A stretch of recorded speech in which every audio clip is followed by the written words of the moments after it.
할렐루야. 오늘도 성령 하나님께서 성전으로 우리 10년 가운데 함께 계시는 줄로 믿습니다. 오늘은 성탄 주일입니다.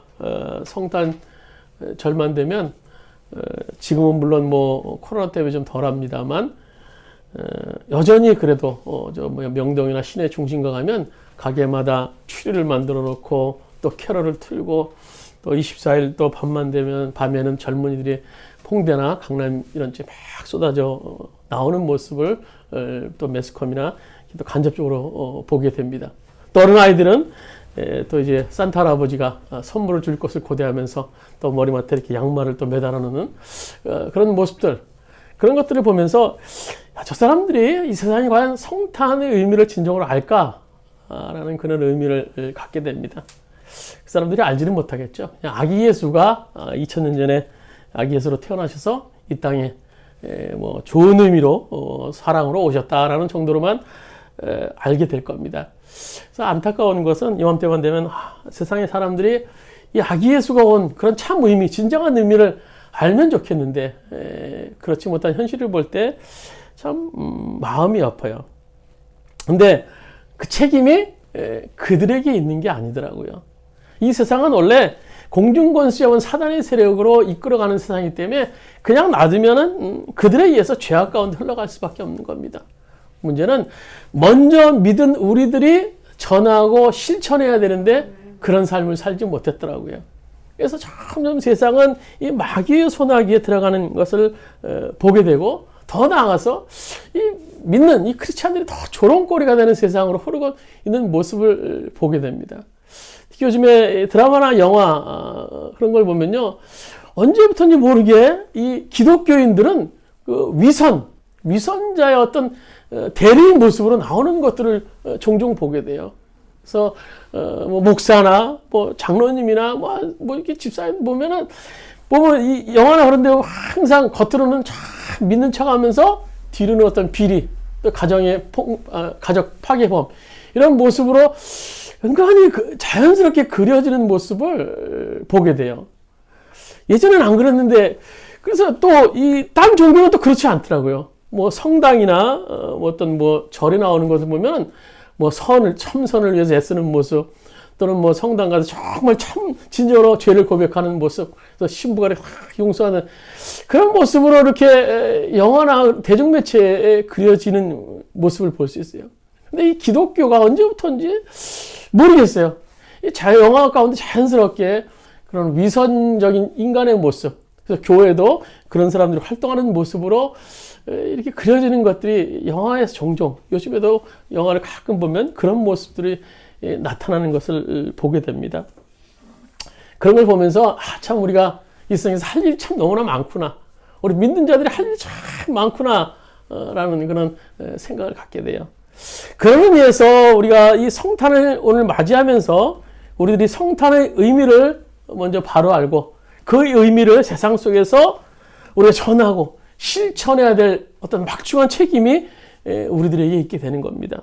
그래서 오늘 성경에 등장하는 이 아브라함은요, 이 아브라함에 관한 얘기인데요, 예수님 탄생보다도 훨씬 저 이전의 사람이지만 이 아브라함은 성탄을 경험하게 됩니다. 그래서 이 시간 아브라함이 경험한 그런 성탄을 통하여서 성탄의 진정한 의미가 무엇인가를 알고 우리가 은혜를 나누고자 합니다. 오늘 본문의 창세기 22장은 우리가 잘 아는 그 유명한 모리아산, 오늘 아브라함이 그 아들 이삭을 드렸던 유명한 모리아산의 그런 이야기죠. 그래서 하나님이 아브라함 외아들 이삭을 모리아산에서 드리라는 그런 명령을 받고 이제 아브라함이 이삭을 드리는 그런 명령을 신청하는 그런 장면입니다. 근데 하나님께서 아브라함에게 명령하신 것은 그 제사 드리는 방법은 하나님이 가장 싫어하시는 제사 방법이었어요. 왜냐하면 그 당시 몰렉 신을 섬기는 이방 신들이 인신 제사를 굉장히 흔하게 사용했던 것을 보게 됩니다. 그래서 자기 아들을 불 속에 지나게 하고 또 그 아들을 제물로 드리는. 그래서 하나님께서 가장 싫어하는 인신 제사 행위를 오늘 아브라함에게 명령하셨다는 거예요. 그렇지만 아브라함은 정말 불가능한 순종이었지만 그런 놀랍게도 그 명령에 순종을 하게 됩니다. 그럼 우리가 먼저 갖는 의문은 그럼 왜 하나님께서 이런 명령을 아브라함에게 하셨을까 하는 거예요. 오늘 성경은 두 가지로 우리들에게 말씀해 주고 있는 것을 볼 수 있습니다. 첫 번째로는 22장 1절에 보시면 아브라함을 시험하시려고 그랬다고 그랬죠. 우리 같이 한번 읽도록 하겠습니다. 오늘 본문 성경에 나와 있는 창세기 22장 1절 말씀 우리 같이 한번 읽도록 하겠습니다. 하나님이 아브라함을 시험하시려고 창세기 22장 1절 같이 읽도록 하겠습니다. 아브라함을 시험하시려고 그를 부르시되 아브라함 하시니 그가 이르시되 내가 여기 있나이다. 1차적으로 하나님께서 아브라함의 시험을 테스트하기 위해서 아들 이삭을 드리라고 했던 겁니다. 또 2절에 보면 이렇게 말씀해 주고 계시죠. 여호와께서 이르시되 내 아들 내 사랑하는 독자 이삭을 데리고 모리아 땅으로 가서 내가 내게 일러준 한 산 거기서 그를 번제로 드리라. 이 말씀을 듣고 아브라함은 물론 굉장히 고민을 많이 했겠죠. 그러나 그는 아침에 일찍 떠났다 라고 오늘 20장 3절에 기록하고 있어요. 근데 아침에 일찍 떠났다고 그랬는데 이게 뭐 일주일 후에 아침에 일찍 떠난 겁니까? 뭐 한 달 후에 아침에 일찍 떠난 거예요. 오늘 우리 이 개역개정에는 언제 떠났는지는 기록하고 있지 않아요. 근데 영어서 NIV 성경이나 새번역 버전에 보면은 the next morning이라고 그랬어요. 그러니까 아브라함이 이전에 어제 명령을 받았으면 오늘 다음날 떠났다라는 거예요. 바로 떠났다는 거예요. 응? 다음 날이라서 아침 일찍이라서 우리는 멀리 생각할 수도 있는데요. 어제 받았으면 오늘 떠났다는 거예요. 오늘 떠났다는 거예요. 그래서 사환을 데리고 오늘 아브라함과 이삭을 데리고 또 번제를 쓸 나무를 잔뜩 싣고 이제 나귀에 싣고 모리아산으로 갑니다. 오늘 성경에 보면 3일길을 갔다고 3일길을. 그러니까 하나님께서 3일길을 아브라함에게 허락하신 이유가 뭐겠습니까? 그것은요. 지난주에 말씀드렸던 것처럼 원래는 이틀 길이면 가는 길이에요. 오늘 그 브엘세바 아브라함이 살고 있는 브엘세바에서 이 모리아산 예루살렘 그거는 그 헤브론이라는 중간지대를 거쳐서 이틀이면 갈 수 있는 그런 거리입니다. 그런데 아브라함은 3일 길을 갔어요. 물론 뭐 아들에 대한 그런 애틋함 때문에 뭐 하루라도 더 보고 싶은 마음 때문에도 그럴 수도 있었을 거예요. 근데 하나님께서 이렇게 하신 것은요. 아브라함 순종이 참인가 아닌가를 확인하고 싶으셨던 거예요. 그러니까 우리나라 속담에 흔히 그런 말 있죠. 조변석계. 아침에 다르고 저녁이 다르다. 또 작심삼일이라는 말이 있어요. 그러니까 사람이 어떤 것을 결정하고 나면 그것이 진정인가 아닌가, 충동적인가 아닌가를 확인하는 데는 3일 정도가 걸린다는 거예요.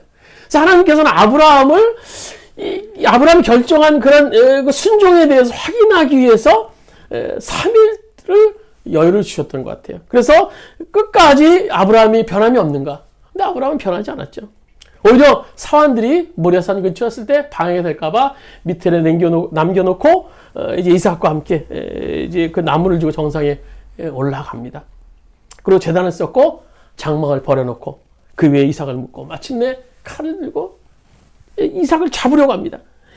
이제 그건 완전한 순종이죠. 이제는요, 여기서 올라가는 곳에서 멈추려면 아무도 멈출 수 없어요.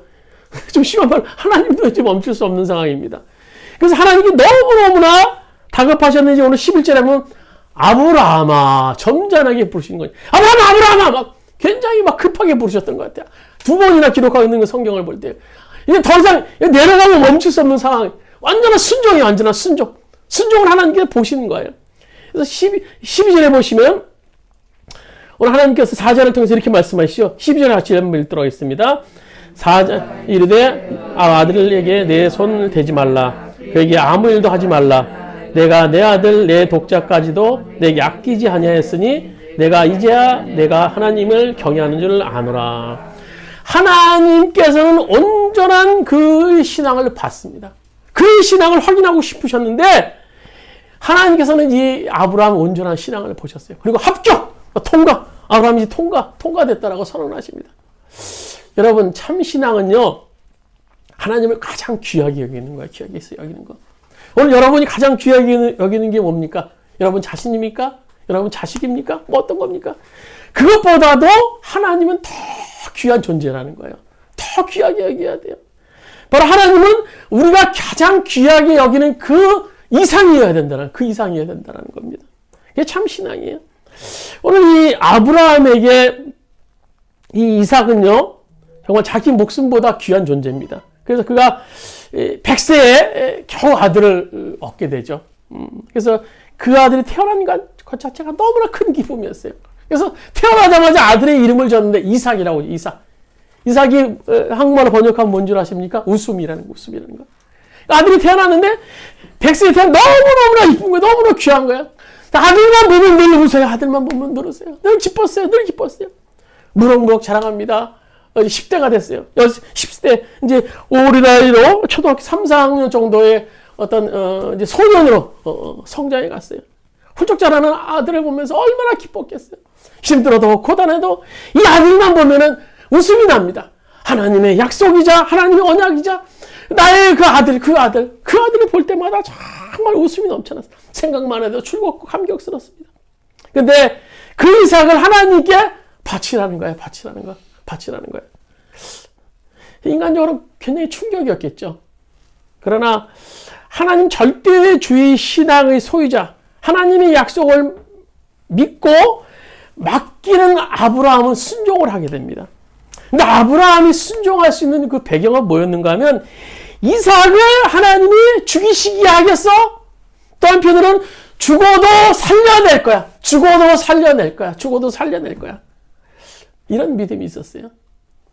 우리 한번 주보에는 우리 세번역 버전 히브리서 11장 19절 말씀 한번 같이 읽도록 하겠습니다. 히브리서 11장 19절입니다. 하나님께서는 이삭을 죽은 사람 가운데서도 살리실 줄 있다고 아브라함은 생각했던 것입니다. 그러므로 비유하자면 아브라함은 이삭을 죽을 사람들 가운데서 되받은 것입니다. 오늘 성탄의 이 아침 우리들에게 이런 믿음이 필요해요. 이런 믿음. 죽은 사람들 가운데서도 되살릴 수 있다라는 그런 믿음, 그 믿음이 있었기 때문에 아브라함은요, 자기 가장 소중한 이삭이었지만 하나님을 향하여 드릴 수 있었던 겁니다. 예, 이삭을 드리는 아브라함이 그 믿음을 오늘 이렇게 묘사하고 있죠. 하나님께서 이삭을 죽은 사람들 가운데서 되살릴 수 있다. 이런 믿음이 있으면요, 나에게 가장 소중한 것, 내가 가장 귀하게 여기는 것, 내가 정말 너무 소중하게 여기는 것도 하나님을 위해서 드릴 수 있게 되는 거예요. 왜? 하나님이 살리실 수 있다는 믿음이 있기 때문이에요. 아무리 귀해도요, 그것은 귀한 것 자체로 끝나는 것이 아닙니다. 아브라함의 믿음은 부활의 신앙이 있었기 때문이에요. 하나님이 살리실 것이다. 내가 이삭이 가장 소중하지만 하나님은 분명히 이삭을 살려주실 것이다라는 그런 아브라함의 믿음이 있었다고 히브리서 기자는 기록하고 있는 겁니다. 여러분, 우리가 세상적으로 끝났다고 생각하는 어떤 일이 있는지는 모르겠어요. 오늘 여러분 그런 사건을 경험하고 계실지 모르겠어요. 정말 이건 끝이야. 이건 소망이 없어. 그러나 우리가 낙심하지 말아야 될 것은 부활의 주님이 우리들에게 있기 때문에 우리는 낙심하지 말아야 된다는 겁니다. 아브라함의 부활의 신앙, 그 부활의 주님이 오늘 우리와 함께 동행하여 주고 계세요. 이것이 끝이다, 마지막이다라고 생각하는 그것이 마지막이 아니라 부활의 주님이 역사하신다면 새로워질 수 있다는 겁니다. 역사할 수 있다는 거예요. 그것은요, 지금 이 땅에서 우리들이 미치는 능력으로 나타나요. 또한 지금 우리 삶의 현장에서 부활은 실제로 구체적으로 능력으로 우리들에게 발휘되고 있습니다. 오늘 우리가 요한복음 11장에 보시면 예수님께서 마르다와 마리아가 살고 있는 그 나사로의 죽음의 현장에 이제 나타나십니다. 그래서 마르다와 마리아가 예수님을 이제 맞이하면서 오빠가 죽은 다음에 딱히 그 현장에 나타나신 예수님에 대해서 이제 두 자매가 원망하면서 마르다가 예수님께 원망을 하죠. 그래서 예수님께서 그녀에게 오빠가 다시 살아날 거야. 나사로는 다시 살아날 거야. 라고 말씀하십니다. 근데 마르다는요, 믿지 못해요. 그리고 요한복음 11장 주보에 보시면 24절 이렇게 말하죠. 마르다가 이르되 마지막 부활 때에는 다시 살아날 줄을 내가 아나이다. 너 오라비가 살아나! 그런데 이 마르다는요, 굉장히 성경을 지식적으로 잘 알았던 여인이에요. 교리에서 너무너무나 잘 알았던 여인이었던 것 같아요. 마지막 날 부활 때는요, 다시 살아나. 그 사실 주님 저도 압니다. 사실 보면요, 우리들의 믿음도, 우리들이 부활에 대한 믿음도 이 여인과 같은 믿음, 이 여인과 같이 여기 정도에 머무르는 믿음인 경우가 얼마나 많이 있는지 몰라요. 마지막 날 천국은 갈 수 있을 거예요. 마지막 날 주님 부르실 때 천국 갈 수 있을 거예요. 예수님 십자가 보혈을 위해서 나를 구원하셨기 때문에 나는 천국은 갈 수 있을 것이라 믿습니다. 그러나 지금 내가 오늘 당하고 있는 이 어려움에 대해서 주님께서 고칠 것에 대해서 저는 확신하지 못합니다. 이것이 오늘 우리들의 믿음이에요. 우리들의 믿음. 우리들의 믿음은요, 주님은 언제나 문제 앞에서 그 문제보다 작은 주님이세요. 작은 주님이세요. 우리들의 믿음은 문제 앞에서 그 문제까지밖에 이르지 못해요. 그 문제보다 크신 그 주님을 바라보지 못해요. 그리고 지식적으로 주님에 대해서, 주님은 이러이러한 분이세요. 주님은 우리가 십자가에 돌아가셨어요. 주님은 부활하셨어요. 주님은 나를 위해 천국을 예배해 놓으셨어요. 그럼 우리가 이 땅에서 어떻게 삶을 살아야 됩니까? 부활의 주님, 그 주님이 이 땅에서 우리 가운데 어떻게 역사하시게 우리가 살 수 있습니까? 부활의 주님은요, 지금도 우리의 삶 가운데, 이 세상에서 우리의 삶 가운데 함께 하시는 주님이세요. 우리를 고치시고, 우리를 새롭게 하시고, 불가능해 보이는 그 현장에서 부활의 주님으로 역사하시는 그런 주님이세요. 오늘 이 여인의 고백이 그것이 아니겠습니까? 주님, 죽기 전에 오셨으면 모르겠어요. 죽은 다음에야 당신 예수님이라면 어떻게 하시겠습니까? 이미 게임 오버. 끝입니다. 끝이에요. 그러면서 천국에 대한 이 부활만을 말하는 그녀에게 예수님께서 아니다. 지금 내 오빠가 나사로가 살아날 거다. 내가 살려주겠다. 그 정도로 말씀하셨습니까? 아니에요. 오늘 하나님은요, 예수님께서는요, 놀라운 선언을 하세요. 오늘 11장 25절, 요한복음 11장 25절. 우리 한번 같이 한번 읽도록 하겠습니다. 나는 부활이요 생명이니 나를 믿는 자는 죽어도 살겠고. 오늘 예수님께서는요, 나를 믿는 자 죽어도 살겠고, 원어에는 보면 죽어도 살는 거예요. 지금 살고. 그러니까 나는 뭐라는 거예요? 나는 부활이라는 거예요. 나는 부활. 내 자체가 부활이라는 거예요. 나는 생명이라는, I am the life. 나는 생명이라는 거야. 나는 생명. 내 자체가 생명인데 내 앞에서 지금 네오라비의 생명에 대해서 논할 수 있냐? 라고 말씀하시는 거예요. 나는 부활이고 나는 생명이기 때문에 그래서 나를 믿는 자는 죽어도 살 수 있다라고 말씀해 주시는 겁니다. 이 말은요, 지금 예수님께서 친히 부활과 생명의 주인이심을 말씀해 주고 계시는 거예요. 내 자체가 부활이고 내 자체가 생명이다. 나는 생명의 주인이시고 부활의 주님이다. 그래서 나를 믿으면 너희들이 죽었다 할지라도 살아날 수 있다라고 선언하시는 거예요. 오늘 우리가 어려움 속에서 생명이 필요한 우리들에게 그 생명의 주인은 과연 누굽니까? 오늘 여러분이 지금 고민하고 정말 슬퍼하고 괴로워하는 그 문제에 대한 주인이 누군가 하는 거예요. 오늘 아브라함은요, 아들을 드려야 하는 이름 모리아산에서 지금 그의 삶 가운데 함께 하시는 주님을 통해서 내 아들이 비록 죽는다고 할지라도 그분은 다시 살리실 것이라는 확실한 믿음을 가졌습니다. 그리고 하나님은 이런 아브라함의 믿음을 보시고 그의 믿음에 합격되었다는 의미로 아들 대신에 하나님 예배해 놓으신 수양을 갖다가 번제로 바치게 하는 그런 조치를 하셨어요. 그러니까 하나님께서 이삭을 바치자고 했던 첫 번째 그런 이유는 아브라함의 신앙을 테스트하기 위해서였고요. 또 하나는 뭔가 하면 하나님께서 제물을 드리라고 한 또 한 가지 이유는 아브라함의 온전한 신앙을 갖추는 것을 확인되자 하나님이 그에게 중대한 선언을 하시죠. 그래서 곧 인류의 구원 계획이라는 엄청난 계획을 아브라함에게 말씀해 주고 계시는 거예요. 그러니까 우리가 16절에서 18절 말씀은요, 세 절밖에 안 되는데, 거기에는 놀라운 하나님의 그런 어떤 초창기 구약 창세기서의 선언이 담겨 있는 거예요. 창세기에서 이어서요. 15절 보면요, 하나님께 아브라함을 두 번 부르시죠. 그 16절에 이렇게 선언을 하세요. 우리 한번 본문 16절부터 17, 18절 말씀 같이 한번 읽도록 하겠습니다.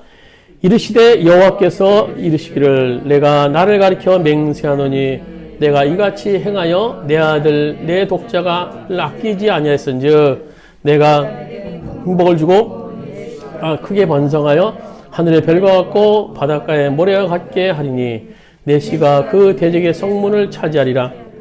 너 내 씨로 천하 만민이 복을 받으리니 이는 내가 나의 말을 준행하였음이라 하셨다 하니라. 오늘 본문의 말씀은요, 하나님의 원대하신 인류 구원의 계획에 대해서 구체적으로 선포하시는 거예요. 이것은요, 좀 더 구체적으로 온전한 신앙으로 인정된 아브라함에게 선언하는 어떤 공적인 선언이에요. 하나님의 공적인 선언. 그 전까지는요, 아브라함의 이런 뭐 별을 보고 이런 얘기를 한 것은요, 어떤 개인적인 프라이빗한 그런 선언이었다면, 이제 퍼블릭한 어떤 공적인 선언을 하나님께서 아브라함의 어떤 선언문 정도로 말씀해 주시는 거예요. 그래서 오늘 여기 보면 우리가 넷이라는 말이 3회, 3번에 거쳐서 나오는데요. 그런데 넷이라는 의미를 우리가 자세히 알아보면 하나님 원대한 인류 계획을 우리가 볼 수 있어요. 이 17절 상반절에 우리가 읽은 대로 보면 넷이로 크게 성하여 하늘의 별과 같고 바닷가에 모래와 같게 하리라 라는 말씀이 있어요. 이 말씀 속에 넷이는요, 하나님께서 아브라함 후손이 그렇게 많아질 것이라고 우리가 알고 있는 대로 말씀하신 그 사실입니다. 그런데 17절 하반절에 보면 이렇게 기록되어 있죠. 넷이가 그 대적의 문을 차지하리라. 우리가 여기서 넷시의 의미를 잘 파악해야 되는데요. 넷시는 뭔가 하면 메시아입니다. 오실 메시아. 예수님, 예수 그리스도를 가리키는 거예요. 넷시, 예수 그리스도가 대적의 문. 이 고대에서는요, 이 성문이라는 자체가 어떤 굉장히 중요한 의미를 가지고 있어요. 우리나라도 뭐 예전에 보면 뭐 남대문, 뭐 동대문, 뭐 서대문 이렇게 해서 그 문 중심으로 이렇게 성을 쌓아갖고 사람들이 사는 것을 볼 수 있어요. 그러니까 고대는요, 문을 차지하는 것은 그 지역을 다 차지하는 것과 마찬가지예요. 그래서 문을 딱 쥐고 있으면은 그의 통제를 받는 거예요. 나가고 들어가는 거 통제를 받는 거예요.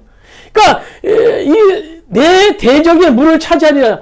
그러니까 예수 그리스도께서 원수 마귀의 사단을 승리하셨음을 말씀해 주고 계시는 거예요. 내 씨가 그 대적의 문을 차지하리라. 이것은요, 예수 그리스도께서 오셔서 대적, 즉 원수 마귀의 권세를 팔 것을 말씀해 주고 계시는 거예요. 앞으로 2000년 뒤에, 그보다 훨씬 뒤에 예수 메시아에서 의해서 새로운 씨가 그가 오실 건데, 그는 메시아라고 오셔서 원수 마귀의 권세를 파하신다, 깨어 부신다라고 말씀해 주고 계시는 거예요. 그래서 이에 대해서는 원복음이라고 할 수 있는 창세기 3장 15절에 예수님께서 이제 마귀에게 선언하신 말씀과 어떤 일맥상통하는 그런 말씀이기도 해요. 우리 창세기 3장 15절 추보했습니다. 우리 한번, 우리 하나님께서 이제 이 하와를 유혹한 마귀에게, 뱀인 마귀에게 선언하는 말씀이에요. 같이 읽도록 하겠습니다. 내가 너로 여자와 원수가 되게 하고 내 후손도 여자의 후손과 원수가 되게 하리니 여자의 후손은 내 머리를 상하게 할 것이요 너는 그의 발꿈치를 상하게 할 것이니라 하시고, 여기서 보면 내가 너로, 그러니까 이 하나님께서 이 뱀에게 선언하시는 거예요. 내가 뱀에게 너로 여자와 원수가 되게, 여자는 하와야. 하와가 그 전에 이 뱀과 연합되었었죠. 그래서 선악과를 따먹음을 통해서 뱀과 연합되어서 불순종하게 됩니다. 근데 하나님께서 뱀에게 선언하는 거야. 너는 이제 그 하와와 여자와 원수가 될 거야. 원수가 될 거야. 그렇게 계속 이렇게 말씀하시죠. 내 후손도 여자의 후손과, 여기서는 누굽니까? 내 후손은 뭐 사단의 권세, 마귀 권세죠. 근데 여자의 후손은 동정녀 마리아에게 탄생하시는 예수 그리스도를 의미하는 거예요. 뭐 사람의 후손이 아니라 여자의 후손이라는 것은 동정녀의 몸에서 탄생하신 예수 그리스도를 말씀하시는 거예요. 그러니까 이 마귀의 권세가 예수 그리스도와 원수가 되게 하신다는 거예요. 그래서 계속 보시면 여자의 후손은 예수 그리스도는요, 내 머리를 상하게 할 것이요. 그건 뭡니까? 마귀의 권세를 팔버리신다는 거예요. 실제로 그런 현상이, 그런 일이 일어나지 않았습니까?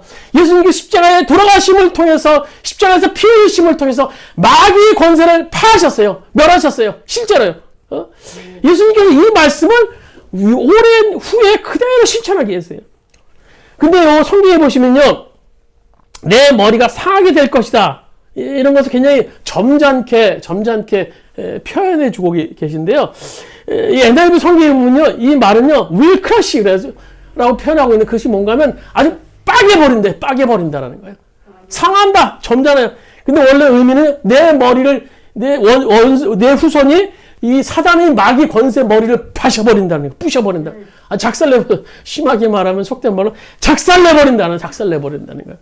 그에 비해서 너는 발꿈치 정도가 내 후손은 발꿈치 정도가 상하게 될 것이라는 겁니다.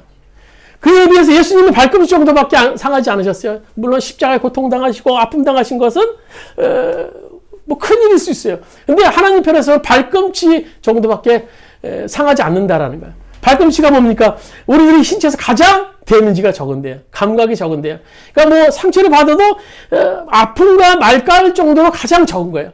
그러니까 원수 마귀 권세는 머리가 파시질 정도로 파시지만 예수 그리스도는 그에 비해서 십자가의 피를 흘리심을 통해서 고통을 당하심을 때 발뒤꿈치 정도밖에 상하게 되지 않을 것이라고 말씀해 주고 계시는 거예요. 이것이 오늘 18절에서 17절 하반절에서 말씀하시는 내시의 정체고요. 그리고 18절에 계속 또 이렇게 말씀하시죠. 오늘 본문 18절에 보면 또 내시로 말미암아 천하 만민이 복을 받으리니. 내시는 뭡니까? 아브라함의 씨인 예수님을 통해서 혈통적인 이스라엘뿐만 아니라 천하 만민이 구원을 받을 것을 선언하시는 거예요. 이스라엘의 선택된 백성, 이제 너희뿐만 아니라 이제 천하 만민이 나를 내시를 통해서 예수 그리스도를 통해서 구원받고 복을 받을 것이라고 선언해 주고 계시는 거예요. 그런데 우리가 정말 이 아브라함의 씨의 혈통을 통해서 놀랍게도 예수 그리스도가 탄생하게 되시죠. 그 오랜 시간 통해서 왔음에도 불구하고 예수 그리스도 탄생하신 걸 볼 수 있어요. 우리가 마태복음 1장 1절에 보면요. 아브라함과 다윗의 후손 예수 그리스도의 세계라라고 말씀하시면서 이제 예수님의 족보를 쭉 말씀해 주고 계세요. 그러니까 예수님은 동정녀 마리아를 통해서 태어나셨죠. 태어나셨지만 그의 남편인 요셉의 호적에 예수님께서 올라가시게 돼요. 근데 이 요셉은요, 이 아브라함의 후손입니다. 아브라함의 후손. 그 오랜 시간 쭉 거쳐왔는데, 아브라함의 후손으로 하나님께서는, 예수님께서는 이 요셉의 호적에 놀랍게도 족보에 올라가게 됐다라는 거예요. 그러니까 하나님의 이런 오랜 섭리 가운데 예수님은 아브라함의 후손이 될 수 있었던 것입니다. 그러니까, 결론적으로 하나님은 이런 예언의 말씀을 통해서 인류 구원의 계획을 아브라함에게 선포하시는 거예요. 그러나 하나님께서는 이 믿음의 조상이라고 할 수 있는 이 아브라함의 이 엄청난 말씀을 그냥 이론적으로 이런 것만으로 이해하기는 원치 않으셨어요. 그래서 예수님의 십자가를 통한 이 구원의 여정을 아브라함 너도 좀 체험해봐. 네가 믿음의 조상인데 너도 체험해봐야 되지 않겠니? 그래서 우리가 이해할 수 없는 그 방법으로, 그 행위로 오늘 아들 이삭을 번제로 드리게 하셨던 겁니다. 오늘 한번 8장 56절에 보면 예수님이 그 사실을 증언하고 계시죠. 우리 한번 같이 한번 읽도록 하겠습니다. 요한복음 주보였습니다. 8장 56절입니다. 너희 조상 아브라함은 나이 때 볼 것을 줄거하다가 보고 기뻐하였느니라. 그래서 나이 때는 뭡니까? 예수님의 구원의 사역을 얘기하는 거예요. 예수님의 구원의 사역. 너희 아브라함은 예수 그리스도께서 구원하신 그 천하 만민에게 복음을 전파될 것을 보면서 즐거워했다라는 거예요. 즉 이것은요, 아들 예수님이 십자가에 달리심이며 아버지 하나님의 독생자 외아들을 죽여야만 하시는 그런 가슴 아픈 일이에요. 그러니까 어떤 학자는요, 이삭을 제물로 드린 그 현장 모리아산을요, 구약의 갈보리라고 불리기도 할 정도입니다. 그러니까 모리아산에서 예수님의 탄생과 십자가를 바라봤던 아브라함은요, 그 광경을 보고 아마 펑펑 울지 않았겠습니까? 응? 죽어야만 하는 어린 양 대신 예수님, 또 그 하나뿐인 독생자를 이 땅에 보내셔야만 했던 그 아버지의 그 심정을 그것을 광경을 보면서 얼마나 절절히 공감했겠습니까? 야, 하나님도 그런 아픔이 있으셨구나. 내가 오늘 이 아들 외아들 이삭을 들었을 때 이런 고통이 있었는데 앞으로 훗날 예수 그리스도를 이 땅에 보내시고 또 하나님께서 합하신 그 아픔을 생각하시면서 아브라함을 얼마나 공감했겠습니까? 아브라함이 그 사실을 체험하면서 누구보다 공감했던 사람이 오늘 아브라함이라는 겁니다. 그래서 아브라함은 이삭을 바치는 체험과 이 하나님이 주신 그런 말씀을 통해서 장차 오실 메시아 예수 그리스도를 바라볼 수 있었던 것입니다. 그래서 하나님께서 아브라함에게 이상을 드리는 사건을 허락하신 이유는 그 성탄의 체험을 위해서 오늘 그렇게 하셨다라는 겁니다. 그리고 이제 세 번째로 하나님은 아브라함이 공감한 대로 엄청난 아픔을 감수하시면서 이제 독생자를 보내셨어요. 이것이 곧 성탄에 담긴 하나님의 사랑입니다. 엄청난 사랑. 그 사랑은 죄인들을 구원하기 위한 놀라운 사랑입니다. 우리 요한복음 3장 16절 우리가 잘 아는 말씀이죠. 하나님이 세상을 이처럼 사랑하사 독생자를 주셨으니 이는 저를 믿는 자마다 멸망치 않고 영생을 얻게 하려 하십니다. 또 로마서 5장 8절 우리 한번 같이 한번 읽도록 주보했습니다. 우리가 아직 죄인 되었을 때 그리스도께서 우리를 위하여 죽으심으로 하나님께서 우리에게 대한 자기의 사랑을 확증하셨느니라. 오늘 우리가 성탄절을 맞이해서 그 크신 하나님의 사랑을 우리가 받았다면 우리가 어떤 반응을 해야 됩니까? 오늘 세 가지로 우리가 볼 수 있어요. 우리는 구원의 확신을 가져야 돼요. 구원의 확신. 하나님이 우리를 구원하시기 위해서 그렇게 오랫동안 창세 이전부터 흘러오는 그런 역사 속에서 아브라함을 이어지는 그런 바울사단이 이어지는 그런 놀라운 그런 역사 속에서 우리의 구원의 계획을 이끌어 오셨다라면 그 계획하에 예수님이 오셨다면 예수님을 믿는 나의 구원의 문제에 대해서 우리는 확신을 가져야 돼요. 흔들릴 필요가 없는 겁니다. 그러면 우리 앞에 어떤 일을 만난다 할지라도 이 구원의 하나님에 대한 확신을 우리가 가져야 돼요. 설사 내가 오늘 주님이 부르셔서 오늘 간다 할지라도 나는 천국에 들어갈 수 있다는 당당한 믿음을 우리들이 가져야 된다는 겁니다. 또한 우리가 당하는 고난의 현장에서도 구원의 확신을 우리가 가져야 됩니다. 지금요 바이러스로 인해서 온 세상에 참 물을 먹은 것 같은 그런 소망이 없는 그런 삶들을 다 살고 있어요.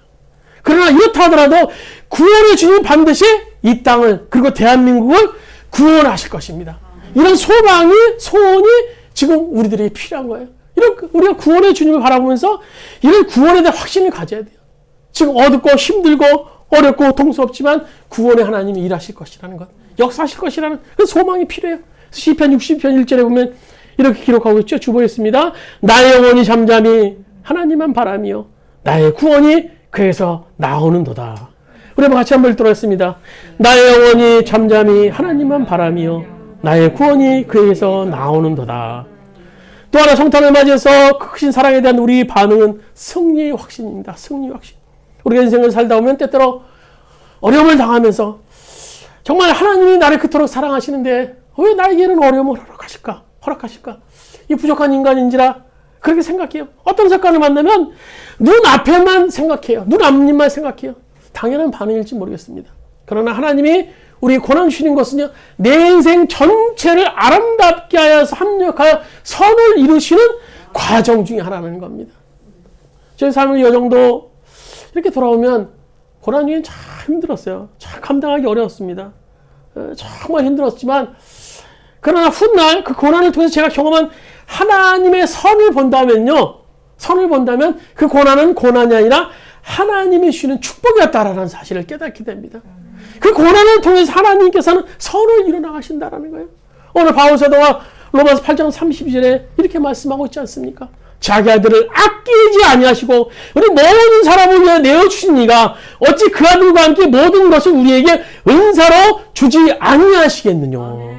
하나님이 독생자까지 주셨는데 그 아들까지 표현해서 우리를 위해서 구원해 주셨는데 오늘 우리의 구원한 받은 자녀를 삼으셨는데 구원한 받은 자녀 우리를 왜 고통 가운데 하나님께서 방치하시겠느냐는 거예요. 우리의 인생의 전체에 하나님의 뜻과 계획이 있기 때문이라는 겁니다. 우리가 그 사실을 믿어야 돼요. 오늘 이사야서 49장 15절 16절 주고있습니다. 우리 한번 같이 한번 읽도록 하겠습니다. 이사야 49장 15절 16절입니다. 여인이 어찌 그 젖 먹는 자식을 잊겠으며 자기 태어서 난 아들을 국률이 여기지 않겠느냐. 그들은 혹시 잊을지라도 나는 너를 잊지 아니할 것이라. 내가 너를 손바닥에 새겼고. 한 소년이 아빠와 함께 이제 산에 가다가 그만 아빠를 놓쳤어요. 험한 산 중에서 그만 길을 잃어버리고 말았던 거예요. 아빠가 아무리 잃어버린 아들을 찾으려고 막 돌아다녀도 안 보여. 나중에 사람들을 동원해서 막 찾았지만 보이잖아요. 막 찾아 헤맵니다. 그래서 나중에 생각하다가 아빠가 이제 헬리콥터까지 동원해서 전단지를 뿌립니다. 그 전단지 이렇게 적혀있어요. 사랑하는 아들아, 아빠가 곧 간다. 걱정하지 마라. 조금만 기다려라. 추워도 배고파도 무서워도 참아야 된다. 아빠는 꼭 갈 거야. 꼭 갈 거야. 그런 전단지를 이제 배포해서 헬리콥터로 뿌렸습니다. 그 전단지를 그 산속 깊은 산속에서 그 아들이 그를 보게 됩니다. 그 아들이 그 전단지를 읽습니다. 힘들고 외로웠지만 그 전단지를 막 들고 다니면서 늘 읽었어요. 몇 날 며칠 꼭 붙잡고. 그래서 며칠 뒤에 수색하다가 드디어 그 아들이 발견됐습니다. 기진맥진하게 쓰러져 있는 죽기 직전에 그 아들이 손에 꽉 쥐고 있었던 것이 있었는데 그것이 그 전단지였어요. 그 전단지. 그 뿌린 전단지를 꼭 붙잡고 그 아들은 있었던 거예요. 아버지가 나를 살려 오실 거야. 그 확신한 아들은요, 인내하면서 무섭지만 그 가운데서 무사히 구출될 수 있었다는 겁니다. 우리도 마찬가지예요. 우리가 하는 그 하나님, 그 아버지에 대한 사랑을 믿고 인내하신다면요, 우리가 어떤 상황 속에서도 우리가 인내하면서 꼭 승리하게 될 줄로 믿습니다. 우리 낙심하지 말아야 될 이유가요. 성탄 속에서 우리가 반응해야 될 것은 바로 이런 구원의 사랑에 대한 구원의 확신, 구원의 확신과 승리의 확신을 우리가 가져야 돼요. 마지막으로는요, 사랑의 섬김이 우리들에게 필요해요. 하나님의 그 사랑을 정말로 체험한 사람은 그 사랑을 그냥 가지고 있지 못합니다. 그 사랑을 반드시 바깥으로 표출되게 돼 있어요. 나타나게 돼 있어요. 그래서 고린도후서 5장 14절에 보면 그리스도의 사랑이 우리를 강권하시도다라고 기록하고 있어요. 그리스도의 사랑이 우리를 붙잡고 있기 때문에 우리 그 사랑은요, 세상을 향해서 우리 섬김의 모습으로 나타나는 거예요. 섬김의 모습으로. 그리스도가 우리 안에 계신데 우리 가만히 있을 수 있습니까? 가만히 있을 수 있어요? 예? 그래서 하나님은 나라를 위해 선신하고 또 만나는 사람을 내 몸과 같이 사랑할 수 있게 되는 거예요. 섬길 수 있게 되는 겁니다. 이 사랑을 실천하기 위해서 교회는요, 모이는 교회, 흩어지는 교회로 나타나게 되는 겁니다. 모이는 교회는 뭡니까? 오늘 가시적인 우리가 볼 수 있는 교회, 유형의 교회를 얘기하는 거. 흩어지는 교회, 불가시, 우리가 볼 수 없는 성전인 우리들, 흩어지는 교회. 그런 교회가 가장 성적인 교회. 왜 모여요? 교회가 왜 모입니까? 흩어지기 위해서 모이는 거예요. 흩어지기 위해서 모이는 거예요. 오늘 교회는요, 모이기 위해서 모이는 경우가 많이 있어요. 모이기 위해서. 그래서 모여서 자기네끼리 막 침묵하고 자기네끼리 막 이렇게 저렇게 하고 모이기 위해서 모이는 것은요, 교회가 아닙니다. 교회가 증거되는 것은 뭡니까? 흩어질 때 교회가 증거되는 거예요. 우리가 모여있을 때가 아니라요, 모여있을 때 누구나 다 할 수 있어요. 누구나 다 할 수 있어요. 흩어져서 나가서 섬김의 삶을 살 때 교회가 교회로서 증거가 될 수 있는 겁니다. 이제 모였다면 흩어져야 돼요. 흩어져야 돼요. 모이는 것은요, 흩어짐을 전제로 하기 위해서 모이는 겁니다. 우리 공동체의 모임 전제는요, 흩어짐입니다. 그리고 세상을 섬기신 예수님의 그 메시아의 영성을 본받아서 우리 세상에서 이 성탄을 맞아 섬겨야 되는 거예요. 사랑하는 사람을 위해서 아까운 것이 없듯이, 오늘 예수 그리스도께서 우리를 위해서 아까운 것 없었듯이 우리를 위해 드렸던 것처럼 우리 그 사랑을 깨달았으면 우리도 역시 아까운 것 없이 세상을 위해서, 복음을 위해서 우리가 나눌 수 있어야 된다는 겁니다. 바로 이런 사랑의 섬김을 통해서 우리는 성탄으로 오신 하나님의 사랑에 대해서 반응해야 됩니다. 말씀 마치도록 하겠습니다. 오늘 말씀 속에서 아브라함은 예수 그리스도의 탄생을 통해서 전 인류가 받을 복에 대한 놀라운 계획을 목격하게 됩니다. 그것은 우리 각자를 향한 하나님의 엄청난 사랑이기도 해요. 아브라함이 받은 그런 메시지였지만, 그 계획이었지만, 그 계획은요, 오늘 현대 2000년대에 우리가 살고 있는 엄청난 계획, 사랑이기도 합니다. 오늘 성탄의 아침 우리도 그 사랑 바라보고 그 사랑 붙잡기를 바랍니다. 그 사랑으로 말미암아 여러분 세임 없고, 그 사랑으로 말미암아 더욱 섬김의 삶을 살 수 있는 여러분 되시기를 주님의 이름으로 축원드립니다. 우리 말씀을 생각하시면서 잠시 합심해서 한번 기도드리시겠습니다. 정말 이 성탄의 아침 우리 가운데 함께 하시는 그 주님으로 인해서 우리가 주님을 증거하는 삶을 살게 해달라고 우리 합심해서 주여 한번 외치고 합심해서 통성으로 기도드리시겠습니다. 주여 아버지 하나님, 주님 바라보게 해주시옵소서. 여호와 아버지, 주님 바라보게 해주시옵소서. 아버지 주님 바라볼 수 있도록 아버지 인도해 주옵소서.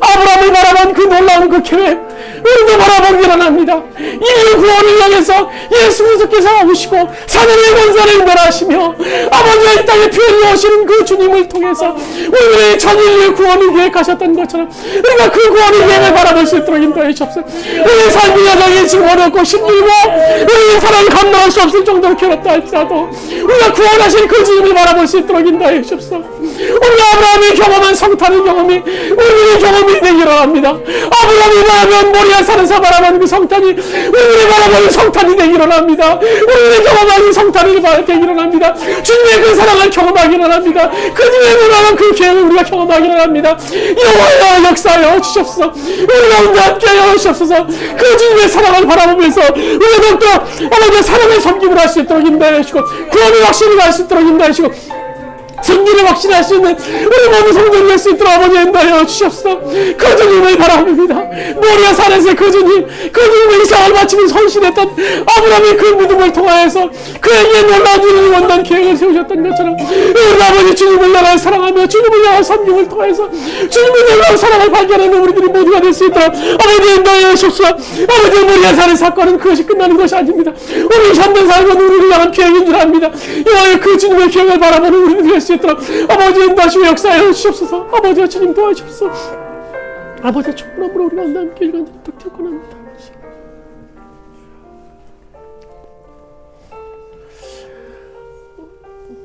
오래전에 아브라함은 모리아산에서 성탄을 경험합니다. 하나님의 놀라운 그런 계획을, 원대한 인류 구원의 계획을 바라봄을 통해서 하나님의 사랑을 경험하게 됩니다. 오늘도 이 아브라함이 경험한 이 사랑의 체험, 놀라운 계획의 경험, 우리도 경험하기를 합니다. 하나님의 사랑을 깨닫기를 합니다. 인류 구원의 계획에 대한 그 사랑을 우리도 경험하기를 합니다. 그래서 오늘 우리가 당하는 여러 가지 어려움과 고통 속에서 우리 낙심하는 것이 아니라 그 가운데 여전히 역사하시는 하나님의 그 사랑들, 그 일들을 발견할 수 있도록 주님 도와주십시오. 여전히 오늘 죽을 것 같은 일상 속에서 여전히 하나님은 구원의 계획을 가지고 계시고 우리를 통해서 승리하심을 약속하시면서 우리 가운데 함께 하시는 그 주님을 우리도 경험하기를 합니다. 여호와의 우리 주원의 성도들 주님 붙잡으시고 역사하여 주셔서 이 세상 속에서 이 성탄을 맞이해서 우리가 구원의 확신을 갖게 해주시고 승리에 대한 확신을 갖게 해주시고 사람의 성김을 통해서 오늘 하나님의 사랑에 대한 반응을 나타낼 수 있는 오늘 모든 성도들 될 수 있도록 주여 도와주시옵소서. 구원의 주님을 바라봅니다. 구원의 주님을 바랍니다. 역사하여 주시옵소서. 이제는 우리 주 예수 그리스도의 은혜와 하나님 아버지의 원하신 사랑하심과 보혜사 성령님의 감동 내주 교통하시는 종이 오늘 모리아산에서 아브라함이 체험한 그 체험의 사건을 통해서 우리가 하나님의 사랑을 경험하며 하나님의 복음을 경험하며 하나님의 구원의 계획을 경험함을 통해서 승리의 삶을 살기로 하는 우리 모든 주원의 성도들 머리 위에 그의 가정 위에 또 사업장과 직장 위에 이 민족 위에 이 땅의 모든 교회 위에 이제부터 오늘까지 함께 하시기를 간절히 축원하옵나이다. 아멘.